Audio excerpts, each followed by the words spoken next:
Pasca banjir bandang yang melanda Nusa Tenggara Timur, Basarnas Makassar memberangkatkan sebanyak 10 personel ke kota Kupang, Nusa Tenggara Timur. Mereka diberangkatkan ke NTT untuk membantu proses evakuasi korban banjir bandang. Sejumlah peralatan juga disiapkan untuk melakukan proses evakuasi di Lambata.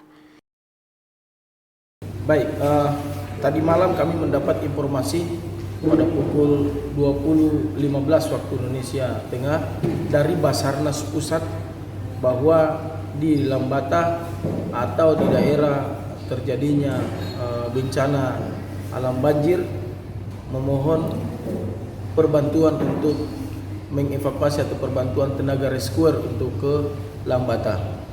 Nah, kami tindak lanjuti langsung informasi tersebut dan langsung kami laksanakan persiapan dan pada pukul 04.10 menit waktu Indonesia Tengah tadi pagi pada tanggal 6 lagi pada tanggal 7 April 2021 seluruh personil yang diminta 10 orang diberangkatkan melalui pesawat Garuda ke Kupang.